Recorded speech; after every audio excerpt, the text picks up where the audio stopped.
Hello, everyone, and welcome to another episode of Nerdy Movie News Roundup, the show where we round up all of the latest news in the world of movies.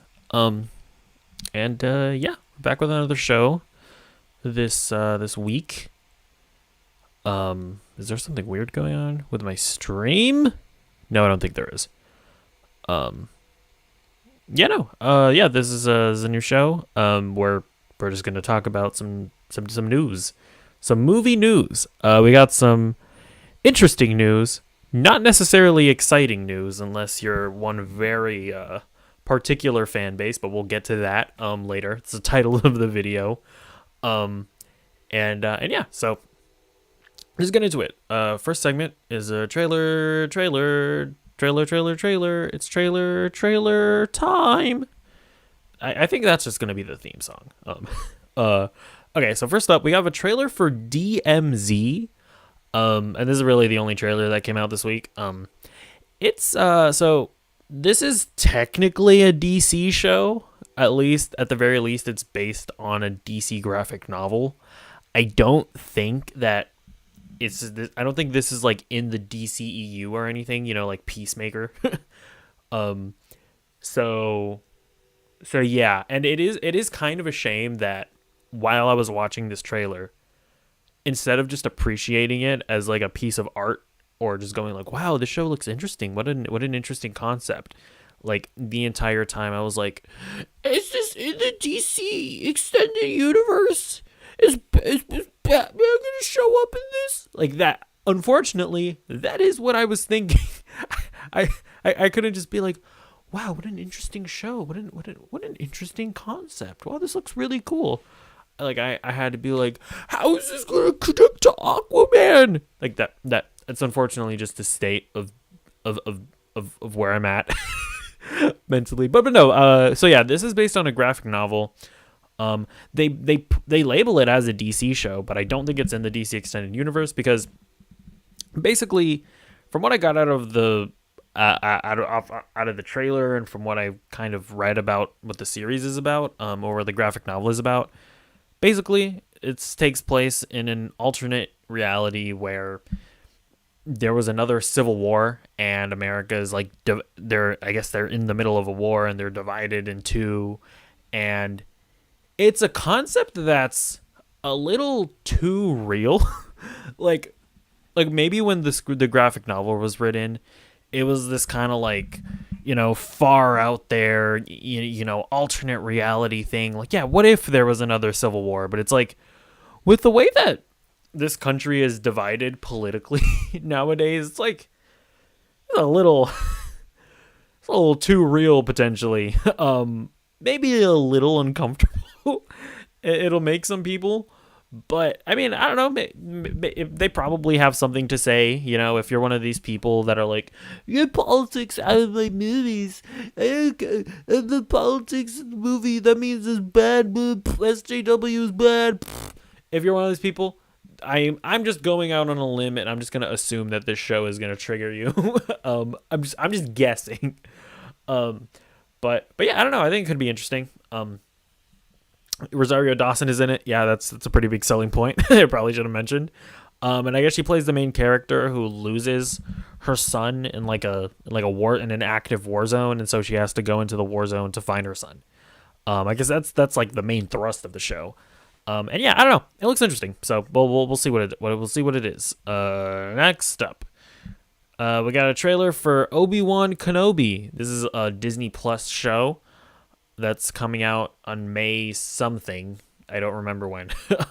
And I think it looks pretty cool. I'm not like a super duper Star Wars guy, so just seeing Ewan McGregor back as Obi-Wan Kenobi, it doesn't make me go like, oh my god, it's the man he was in one of the things that I've seen before, and now he's back. Oh my gosh.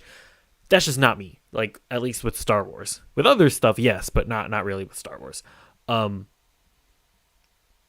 honestly, this show just it definitely looks better than the Boba Fett show.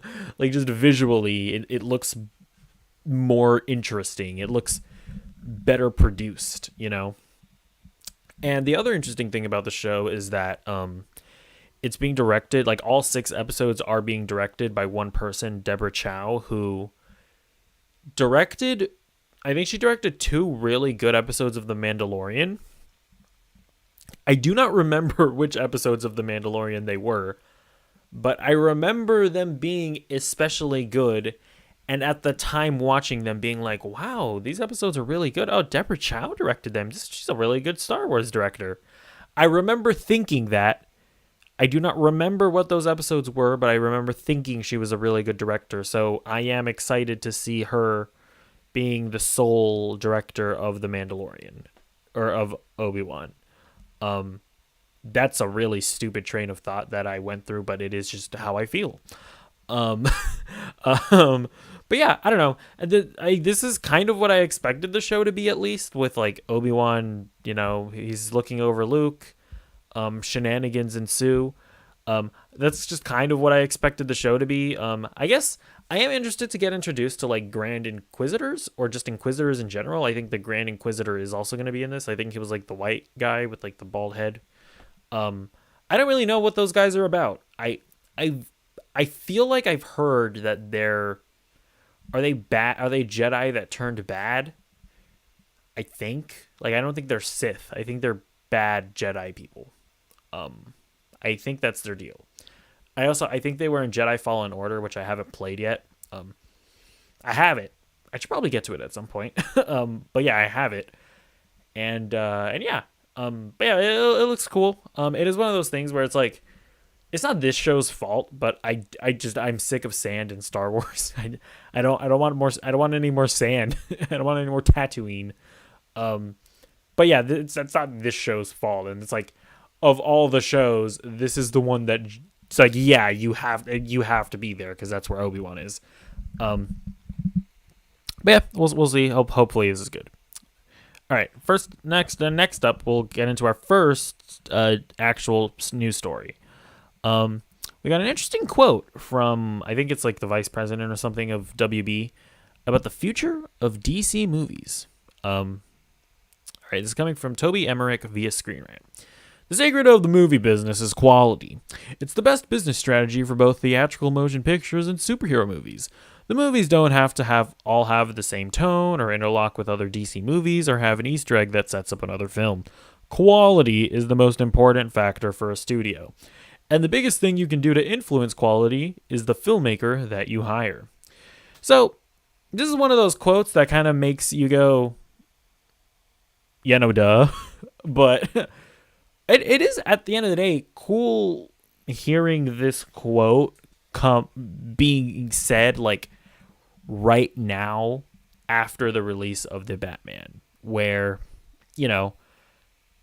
and it's nice hearing this come from a studio executive because, I love Marvel. Marvel's cool. I like the MCU a lot. I appreciate how interconnected and, smooth and planned out everything feels. But I don't necessarily need or want everything to be Marvel. I appreciate the fact that DC tried to be Marvel. They crashed and burned. And now they're kind of at the point where they're just kind of like throwing everything at the wall and seeing what sticks. Like, they're just letting filmmakers do whatever they want, it seems, with their properties. And I think that that's made for some really interesting projects. Like, Joker, that, like, whatever you think of the Joker, that Joker movie, it is cool that Todd Phillips just kind of got to make like a taxi driver King of Comedy thing. And it was cool. It was interesting. Aquaman, whatever you think of that movie, I think it's cool that they kind of just let James Wan make a Saturday morning cartoon. And it's like, it didn't especially speak to me as much, but I appreciate that they let him do it. The Batman just came out. It's incredible in my opinion, and it is so very clearly Matt Reeves' vision just realized as he wanted it, and that's awesome. And not that we don't get like our auteur driven films from Marvel. Like, clearly Guardians of the Galaxy is a James Gunn movie.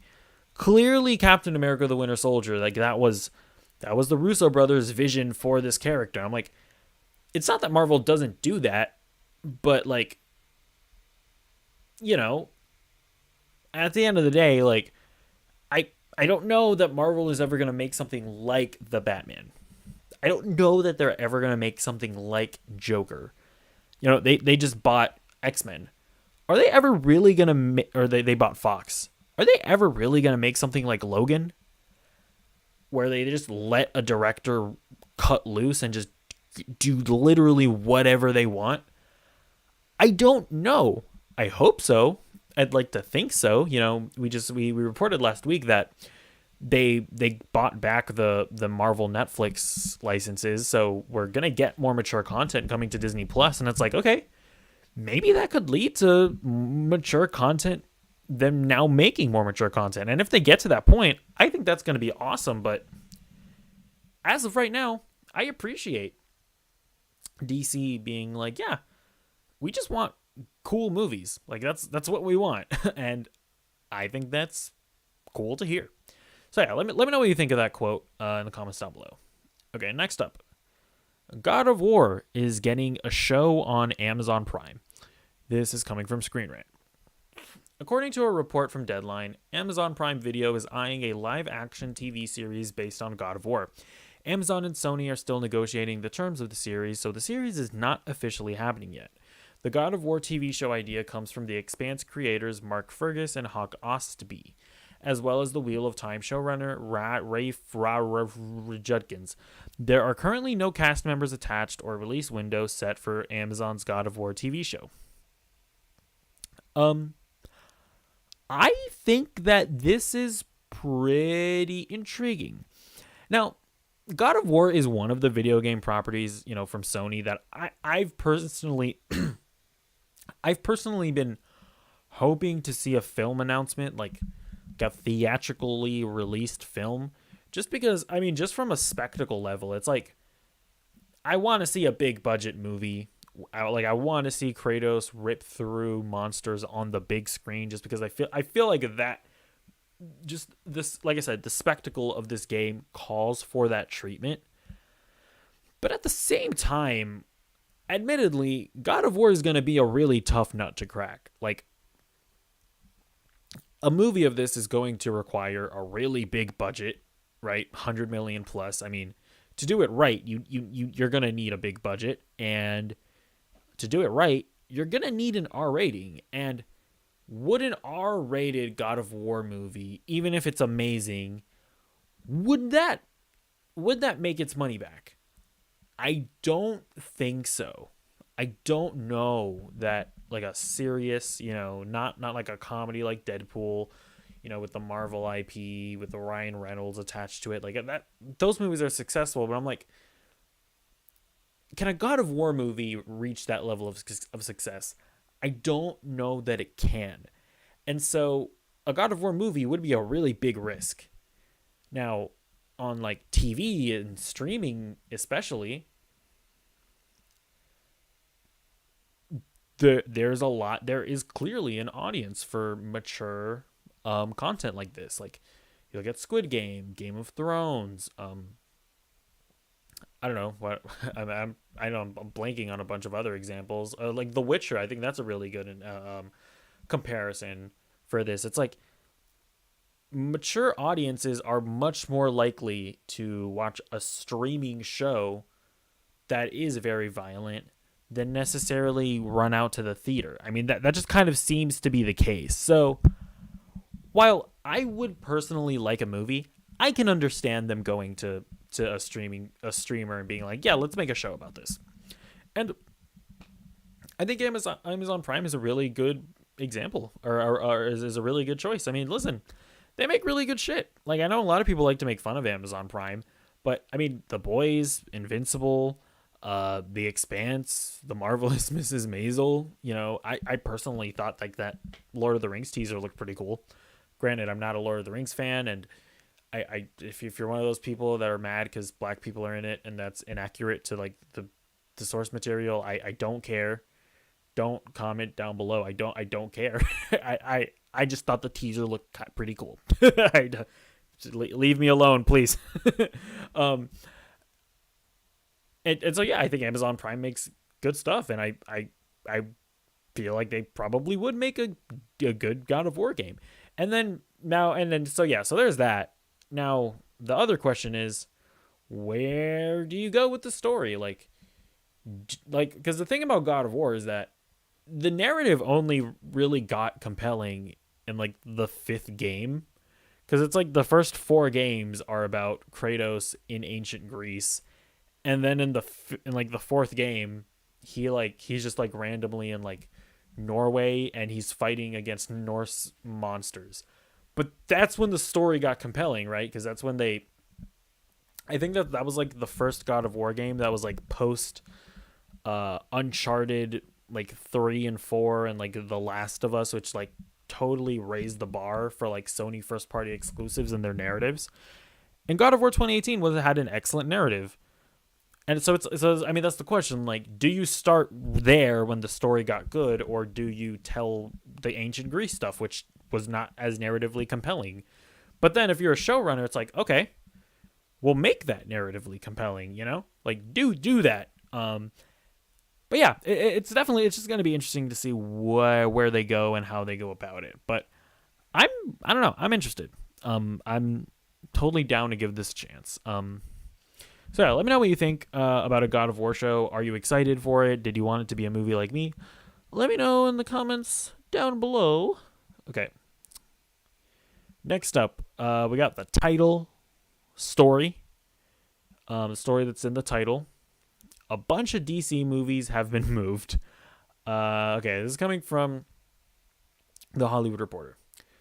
Among the changes were shifts for the Ezra Miller superhero film The Flash, which now opens June 23rd, 2023, back from November 4th, 2022, as well as new later dates for the Jason Momoa star Aquaman and the Lost Kingdom, March 17th, 2023, back from December 16th, 2022.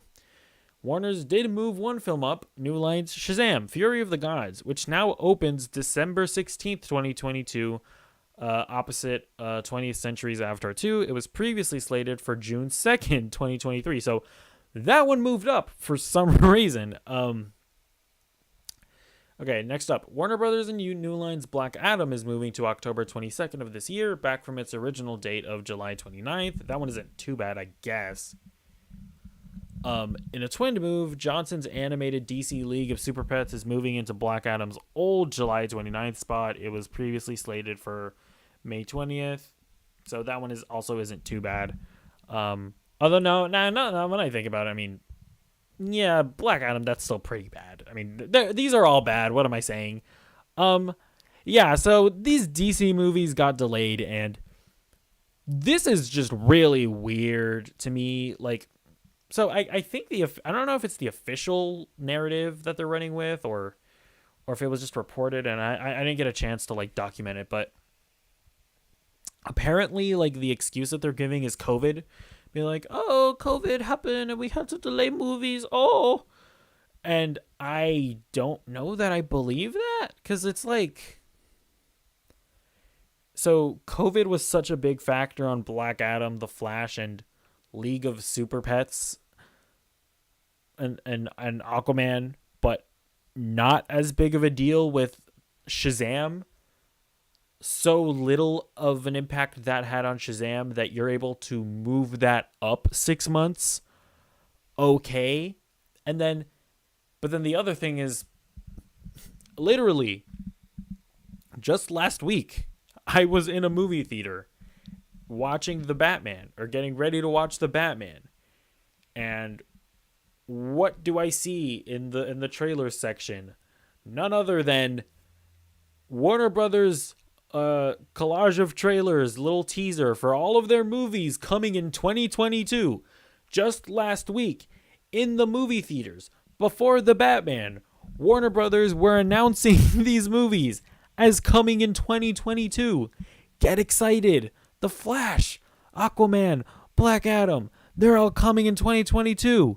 You're telling me that a week ago you just had no idea. You had no idea that COVID was impacting these movies so much, to the degree that they needed to be delayed in this severe of a manner. Really.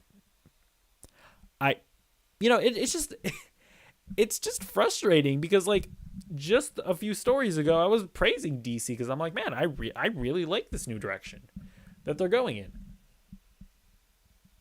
and or at the very least, it seems like they have their stuff together to such a degree that at least they're just making good movies, right?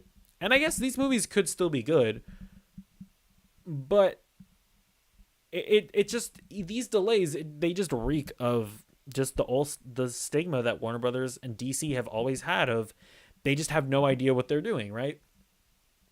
And yeah, it's just frustrating because and honest to God, if it wasn't for the fact that just last week they were advertising these movies for 2022, like they went so far as to create a teaser to play with the Batman, and they just had no idea that these movies were gonna get delayed. It's just I'm just at a loss for word for how dumb this is.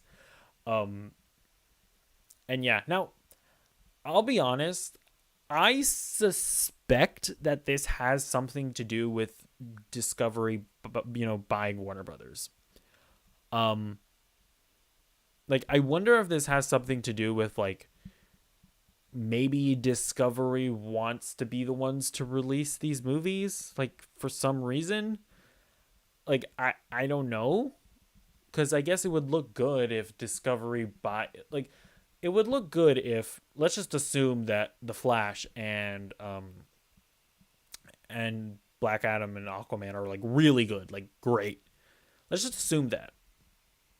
It would look good, I guess, if after the merger goes through with Discovery and Warner Brothers that they then release like three big hits. But I don't know, like really? Like you're really going to delay these movies for that? Because it's also just like, man, like the Batman just came out and it's great. It's getting really good critical and audience reception. And that's a lot of hype that's going to now go into Black Adam. Now they've killed all that hype, And I don't know. Let me know what you think about this in the comments down below. I mean, it's just a really weird story, and it's just upsetting, honestly. Okay. Next up, Gotham Knights. That's a game, and it got a release date. Okay, they revealed it in a tweet. It says Gotham will always need its heroes. Suit up for an all-new adventure on 10/25/22. So yeah, I guess honestly, I didn't know of a release date, but I guess I don't know. This game has been kind of flying under my radar. Where when I saw this, I was like, oh, did it not have a release date? Like I think we knew it was coming out in 2022, but I was like, yeah, okay, I guess it didn't have a release date. Yeah, I mean that's definitely not a surprising date for me. Like I kind of figured it would come out later in the year as opposed to earlier. But yeah, cool. I'm cautiously optimistic about this game. Um, you know, I I love the Arkham games, and I also love Arkham Origins. Because if you don't know, Rocksteady developed like Arkham Asylum, Arkham City, and Arkham Knight, and WB Games Montreal they made Arkham Origins, and now they're making this game.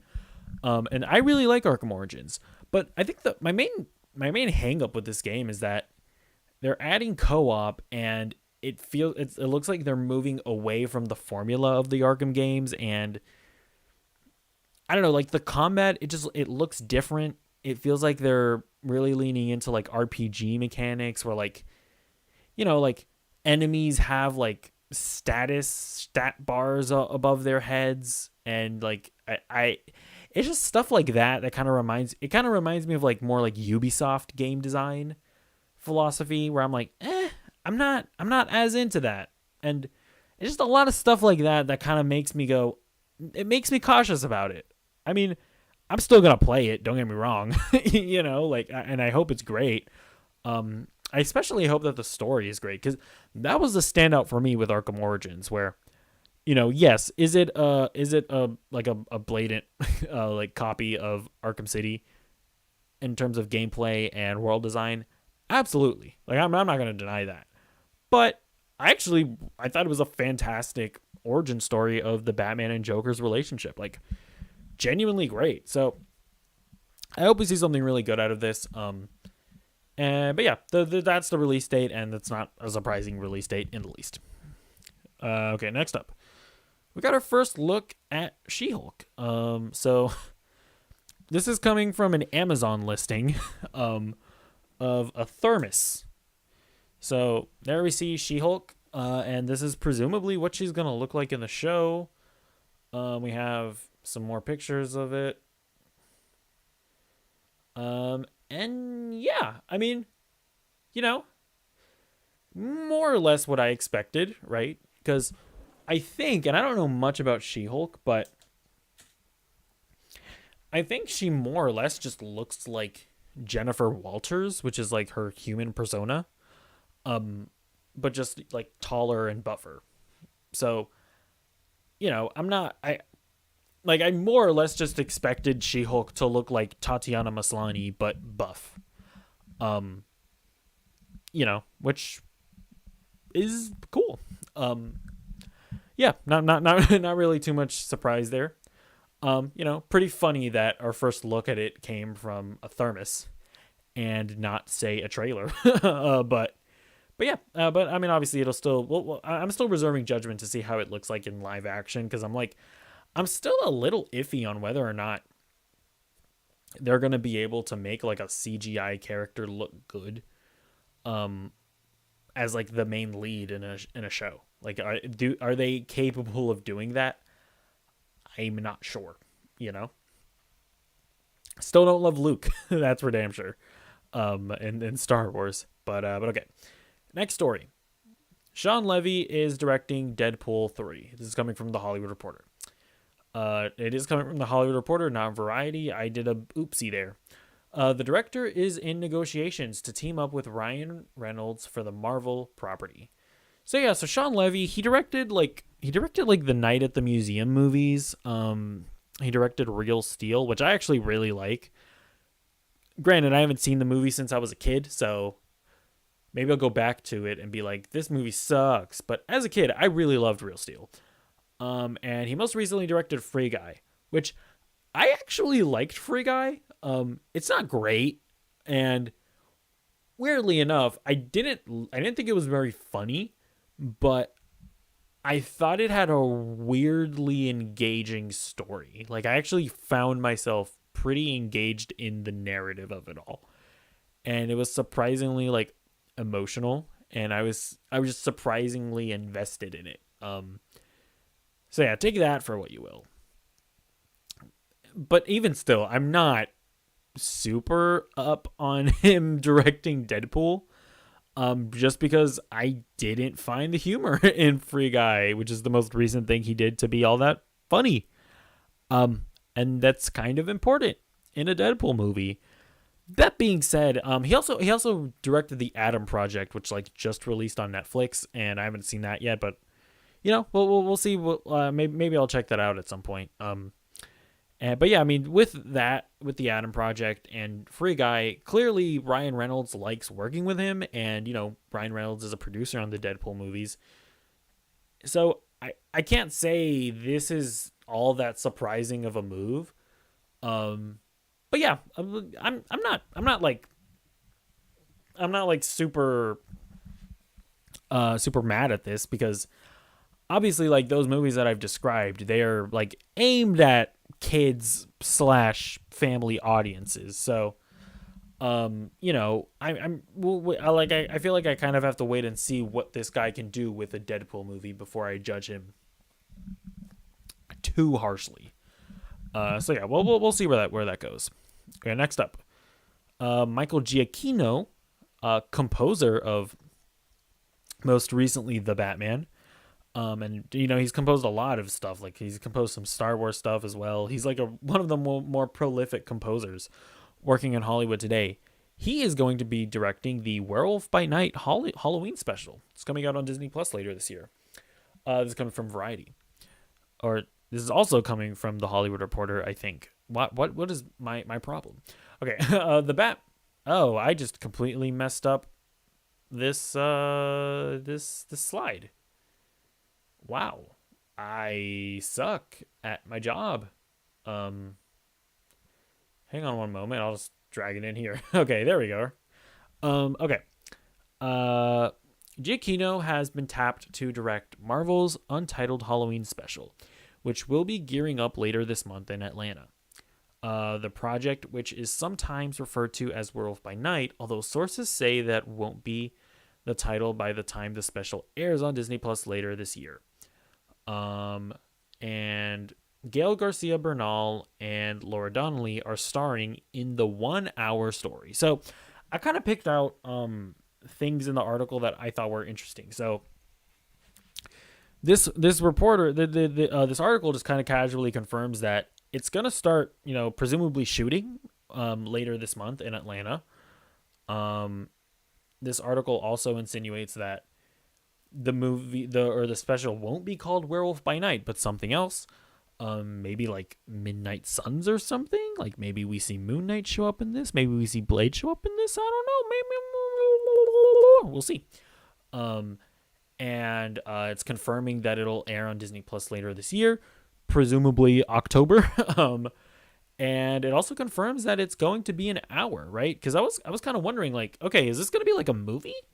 Is it going to be like the first movie that they air on Disney Plus? But it's an hour, which it is a Halloween special, and yeah, this is interesting. It kind of this article confirms just some stuff that we've all been kind of wondering about.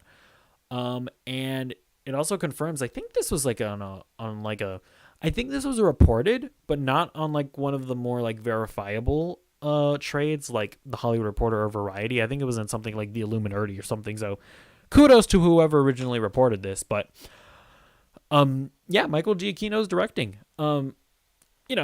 I've never seen anything that he's directed before. I don't know if he's directed anything else before, but he's a great composer, so I don't know, I'm definitely down to see what he can do, and hopefully this is great. And yeah, I'm definitely interested to see Werewolf by Night. Like, we're presumably going to see Marvel introduce horror elements in Moon Knight and Doctor Strange 2. Will this go down that same path and be like a horror thing? Potentially. And, a lot of people have been suspecting that, like, in the Moon Knight trailers, we see Moon Knight, like, beating up, like, something that kind of looks like a werewolf. I wonder if that is Werewolf by Night, because in the comics, Moon Knight did also fight Werewolf by Night.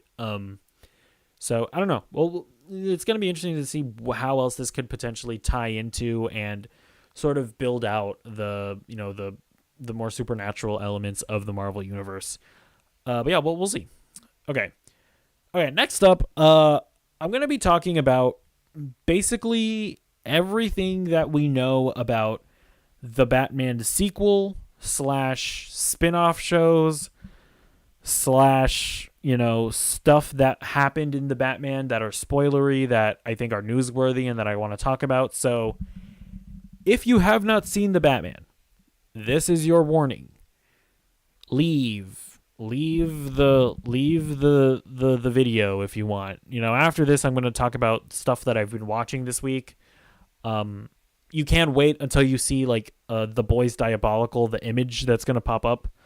You can scroll further in the video. There'll probably be time codes if you're watching this later.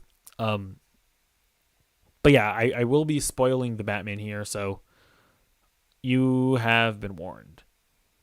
The Batman spoilers are incoming, as you can see by Robert Pattinson's beautiful body.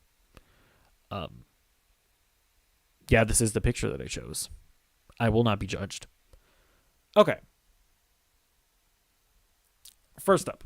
So this is coming from Matt Reeves via Variety, and he's talking about, again, spoiler alert, the scene where Joker shows up in the Batman. You're right, Reeves says. It is the Joker. It's not an Easter egg scene, he says. It's not one of those end credits Marvel or DC scenes where it's going like, hey, here's the next movie. In fact, I have no idea when or if we would return to that character in the movies. So, yeah, I saw some people kind of confused by that scene, being like, oh, I wonder if that's Two-Face or whatever. That's like, I always thought it was pretty obvious that it was the Joker, but I did see people kind of confused about that. But it's cool to see Matt Reeves confirm it, and this is him saying he's claiming that we're not necessarily going to have the Joker in the next movie. Now, normally I would call bullshit on that, but he does say some stuff that we'll get into in a moment that kind of makes me maybe potentially believe him. Okay, we'll see. Okay, and then this is him also like kind of explaining what the Joker is like in this world. It's not about some version where he falls into a vat of chemicals and his face is distorted, or what Christopher Nolan did, where there's some mystery to how he got these scars carved into his face. He says, what if this guy from birth had this disease and he was cursed? He had this smile that people stared at that was grotesque and terrifying. Even as a child, people looked at him with horror. And his response was to say, okay, so a joke was played on me, and this was his nihilistic take on the world. So you know, I guess Matt Reeves in this universe, if he is to potentially ever use the Joker again, it's going to be a bit of a different Joker, right? It's going to be a Joker that I guess we know his origin. You know, he isn't this mysterious figure, which, you know, is obviously a different take, one that I'm not necessarily opposed to. And that, yeah, I mean, I just have to see more. I'd have to see how that Joker is implemented for me to really have a valid opinion on it, obviously.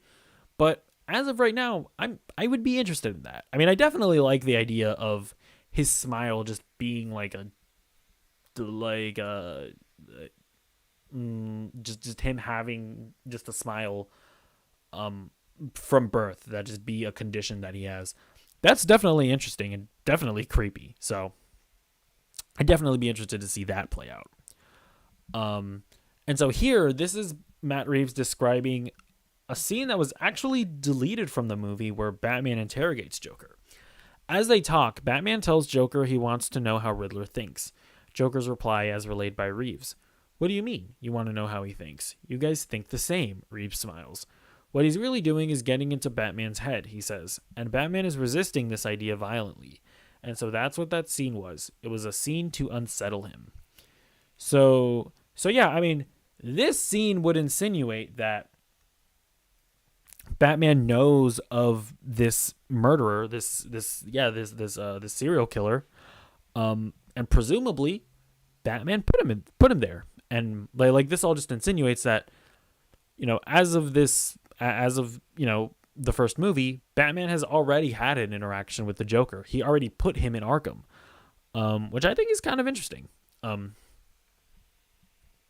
yeah, I definitely want to see that scene. I mean, you know, it doesn't say it there, but I did see like in another interview where Matt Reeves, he basically made the argument that that Batman already kind of faces that sort of reality where he is like the Riddler in other scenes in the movies, and that he felt the scene was redundant, which I kind of agree with, but also I want to see that scene, so release it, Matthew.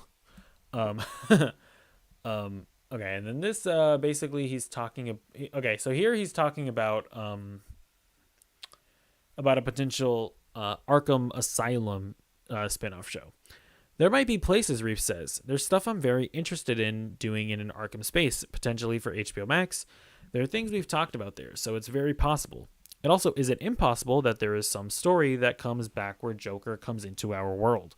So this is the quote here that kind of makes me maybe believe that Matt Reeves is being honest when he's saying that, hey, Joker isn't necessarily going to be in a sequel, because maybe they build up Joker in one of these HBO Max spinoff shows. I mean, it's potential. That's potentially the case, because my thing is, like, it'd be weird to just introduce the Joker and not use him at all. I mean, especially for Matt Reeves to have this like really in-depth backstory already charted out. I'm like, surely you're gonna you can't just leave that there. You can't get like a, you know, not a huge star, but like a name actor like Barry Keoghan in the role, right?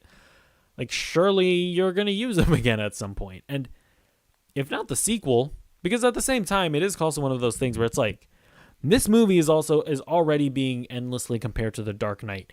You're telling me you're gonna make a sequel with the Joker? Like, really, dude? I mean, maybe they will, and I think that would be ballsy, and I'd be excited for that. But it's one of those things where it's like I doubt Matt Reeves would do that, right? Um, but yeah, maybe they will use Joker in an Arkham Asylum show. And that's also the other thing where, I think some people or a lot of people are kind of jaded by the Joker at this point. They feel like he's overused. And I kind of agree, but I'm a lot more open to it if, the Joker is just introduced as he's already faced Batman. He's in an Arkham show with a bunch of other characters.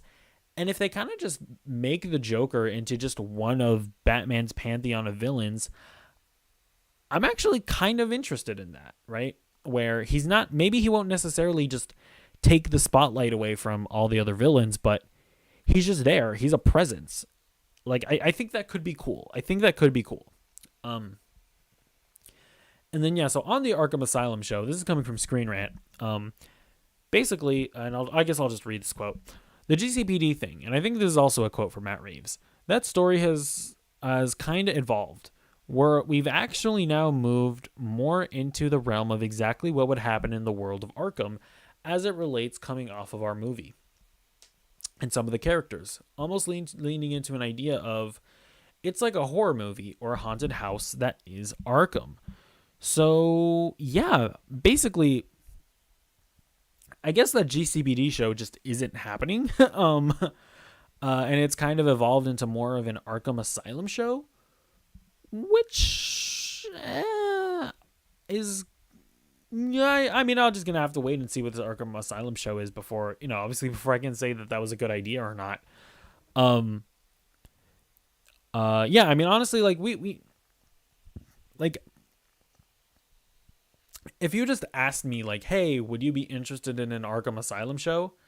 I'd probably say no, just because, I don't know, it's like one location. It's like, okay, you're going to show criminals being weird and scary. It's like, I don't know how much, I don't know how much how much material there is for a show, but I mean, listen, I love the Batman. If Matt Reeves has an idea for it, then I mean, I'm going to check it out. And it also could be an interesting way to introduce his, the pantheon of villains before maybe potentially seeing them in the Batman movies. So yeah, it'll be interesting to see how this shakes out. But basically, that GCPD show, not happening. And then we also have a series order officially for the Penguin show. This is coming from Variety. The Batman spin-off series about the Penguin at HBO Max has officially been ordered to series. As Variety exclusively reported in December 2021, Colin Farrell will return for the limited series after starring as the famous Batman villain in the recently released film. Yeah, I will say, after watching the Batman, I am totally down for a Penguin show. Like, before I watched the movie, I was kind of like, do we really need a Penguin show? It's like, we kind of got that with Gotham, didn't we? Like, But after seeing Colin Farrell as Penguin in the Batman, I'm totally down for a show about this character. Like, especially where it left off with like him kind of potentially, with Carmine Falcone dead, and there being a power grab. I definitely watch a show about Penguin kind of dealing with that whole situation and seizing power. Yeah, I would totally watch that. Okay, so that's it for that's it for all the Batman stories, all the potential sequel stuff. Matt Reeves has also talked about Mr. Freeze potentially being a villain in the sequel, but he just kind of floated that idea. We'll see. He says that he has a potentially grounded idea for a Mr. Freeze. I definitely think that Mr. Freeze would fit, at least emotionally, right? What that character is about emotionally, he would definitely fit in this Matt Reeves universe. Honestly, I also, after watching the movie, I don't know that a freeze gun would be all that crazy of an addition to this universe. Like, Batman is basically bulletproof in this universe. I mean, maybe we do, and I just don't know. I just don't know about it. But like, I don't think that like bulletproof armor, like to the extent that we see in this movie, exists in the real world. You know, there's a scene where, you know, Batman jumps off the building in his wingsuit, and he gets like clipped by a bridge on his parachute, and then he like slams into the bridge, slams into a truck, and then like rolls onto the street. And then he just kind of gets up and he's okay. You know, and granted, pretty much everything else, I guess, about the movie. Well, no, and then there's a scene where like Penguin rolls around in a car and then he's fine. You know, like yes, this, like, honestly, I would argue that this movie feels more raw and visceral than it does feel like realistic, you know. So all that to say, I feel like you could do a Mr. Freeze in this universe. It would be fine. Like, just honestly, it would be fine. And yeah. And then, you know, also Robert Pattinson is kind of teased that he wants to do a Court of Owls in the sequel as well. So, you know, but that's just stuff that Robert Pattinson and Matt Reeves have brought up. Court of Owls, like, I mean, yeah, Court of Owls is a really cool story, but I feel like they kind of like already did like there's a conspiracy happening in Gotham. Like, they already did that in the first movie. I feel like the Court of Owls would lose its effectiveness if in the next movie they were like, yes, there was a conspiracy in Gotham, but now there's an even bigger conspiracy. It was like, and like they already did the thing where, like, you know, Bruce found out that maybe his parents weren't great people. Like in the next movie, is he going to be like, well, you know, Alfred kind of told you that they were good people, but now they're really not good people. And it's like, okay, I guess, but you kind of use that ammunition in the first movie. So I don't know. I definitely think you could do a Mr. Freeze. You could do a Court of Owls, but I don't. It would be maybe. I feel like it would be ground that we've already treaded. But anyways, yeah, whatever. What do you think about all that Batman stuff? Let me know in the comments down below. Okay, so no more Batman spoilers if that's something that you've been trying to avoid. I'm going to talk about two things that I've watched today. I watched The Boys, Diabolical. Yeah, so if you don't know, this is an animated anthology series, you know, where each episode is a different story that is in fact what anthology means. And you know, they're set in the world of The Boys. The canonicity of them is kind of wishy-washy. For sure, the 8th episode is canon, and it's definitely the one that you really should watch if you're a fan of The Boys, because it is very clearly canon, and it does tie into the show in a really interesting way. So definitely check out episode 8, but also just check out the whole series, because I really enjoyed it, you know. It is about as weird and, you know, violent, I guess, as that you would expect a boys show to be. But they're surprisingly, like, pretty well written for the most part. And the episodes pack a surprising emotional punch, and, you know, that's just surprisingly good. Like, yeah, like, I was very pleasantly surprised by the show, and I would recommend it. Okay. Next up, I watched Pam and Tommy. I finished the season 1. I really enjoyed the show. You know, it stars Lily James and Sebastian Stan as Pamela Anderson and Tommy Lee. And it's basically a show about how, you know, Pamela Anderson's and Tommy Lee's sex tape got stolen and got, you know, released into the public. And it's just a very, it's a show that kind of makes you see things from everybody's perspective, right? Pamela's perspective, Tommy's perspective, and surprisingly, the perspective of the guy that stole the tape. And it's a show that's surprising, like more complex than you would expect as far as what it says and what it's trying to say. But I mean, yeah, like Lily James is absolutely incredible as Pamela Anderson. Like, the makeup especially is insane, and she delivers a great performance.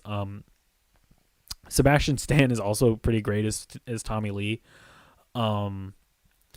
And Seth Rogen plays the guy who steals the tape, and he's also like really good in the movie. Like, you would be surprised at how much you buy into his character and how much you actually do end up sympathizing for his character. And yeah, it's just a really well written show. It deals with the ramifications of the event and the effects that it has.